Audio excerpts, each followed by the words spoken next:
Hey guys! Today we're diving into the intense episode 8 of The Haunted Palace. If you haven't seen the previous episodes, check the description below for the links. The episode begins at night with Yori gathering items for a ritual. Yongsang notices and brings her the items, asking if she's sure she can handle it. She doesn't seem well. But Yori insists, I have to do this. I must save Kangchul. Meanwhile, deep underwater, McDall is trying to drown King. The water is filthy and King can barely breathe. Suddenly, Kangchul dives in, searching for McDall. When he spots him at the surface, he swims up, throws McDall aside, and pulls King out. King is still alive, and Kangchul orders the guards to take him away.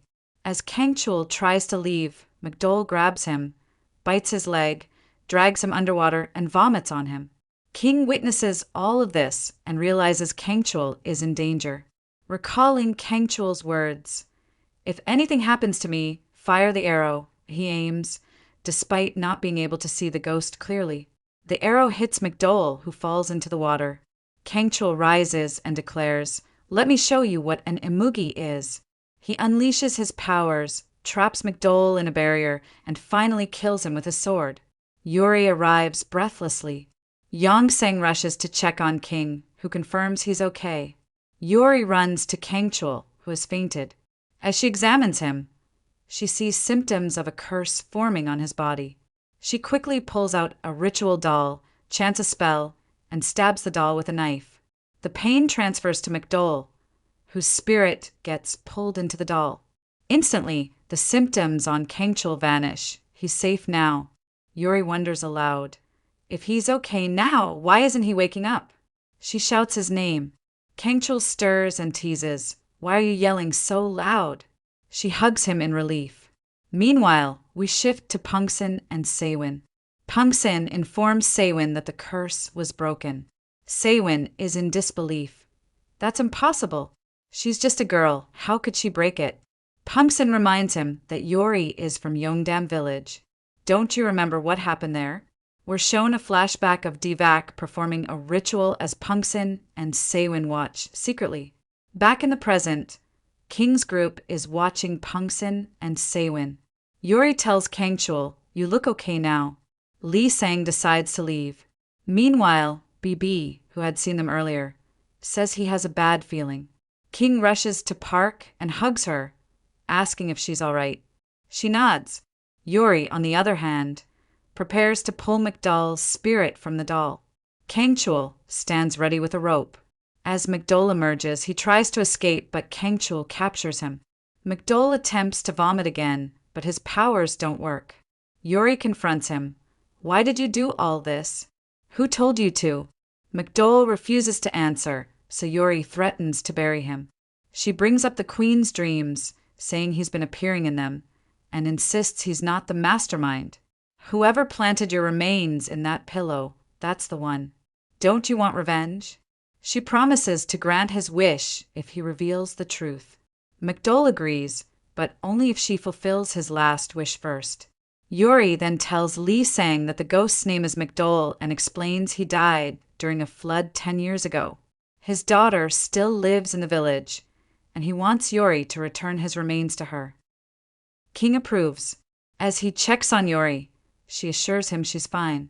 He tells her to ride a horse to the village. Outside, Kangchul argues, saying she deserves a palanquin, not a horse, after saving both his wife and child. Yori brushes it off. Elsewhere, a villager sobs to Pungsen, terrified by rumors of an imugi killing people. Pungsen gives him a talisman, saying he'll be protected. The man gives it to Sakju, urging him to accept it. Though skeptical, Sakju eventually takes it. Yori, Kangchul, and JP reach McDall's daughter's house. She confirms who they are. Yori tells her, "We brought your father's remains." The daughter cries upon seeing them as McDall's spirit watches. Kangchul asks McDall to reveal the mastermind now, but McDall says he can't. He has one more request. He wants to borrow Yori's body to speak to his daughter. Kangchul objects, but Yori sees the pain in McDall's eyes and agrees.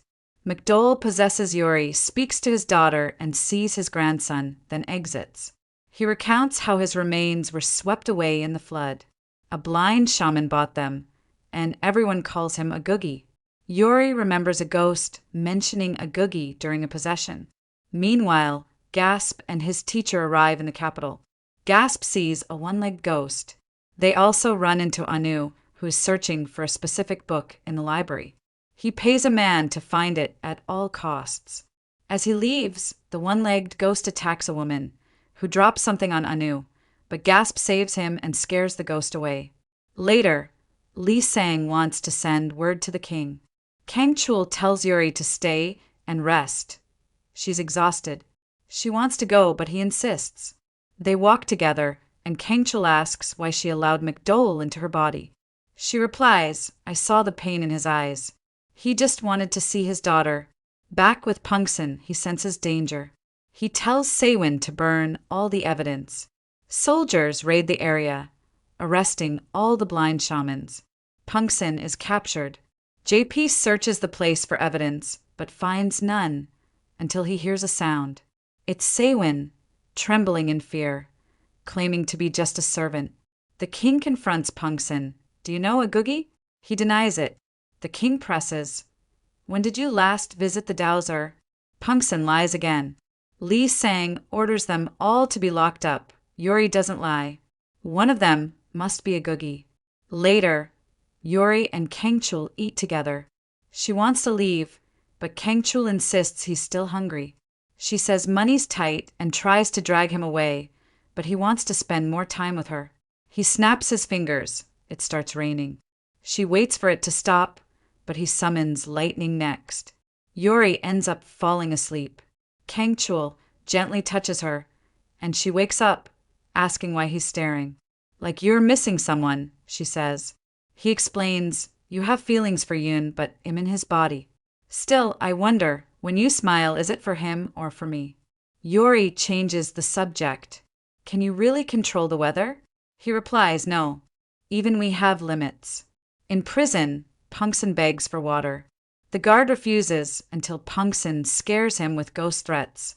Meanwhile, the king holds a meeting. Some argue for releasing Pungsen. There's no proof he harmed the queen. Outside, Yongsang apologizes to Kangchul. Inside, Li Sang questions Yori again, but she denies learning anything new from McDole. The king asks about her grandmother. Did she mention anything before her death? Yori says she died in May. He asks how. She remembers Kangchul was there when her grandmother burned. But aloud, she says she burned. Outside, Yori drops her belongings.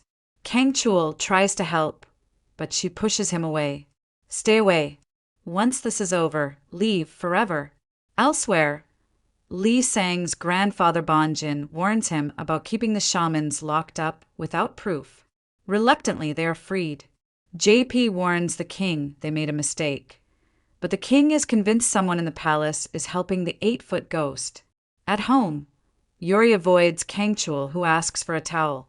She doesn't respond. She looks at her grandmother's old plate and whispers, "Forgive me. I fell for the man who killed you." Just then, a mysterious girl appears, reminding Yori of a promise to buy shoes. Shocked, Yori asks, "Do you know my grandmother?" The girl says, "I'm older than your grandmother. I met her once, back in April." She reveals she saw everything. Dev confronting the 8-foot ghost, capturing it, but then being hunted down and killed by it. Yori runs to Kangchul's room, but finds it empty. She rushes to the palace, where BB tells Kangchul to stay away from her. Kangchul confesses, "I don't know. But whenever I think of her, something stirs in my heart."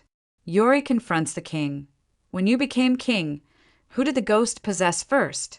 He refuses to answer at first, but eventually admits it possessed his father and killed him. Yori realizes it wasn't Kangchul who killed her grandmother, it was the ghost.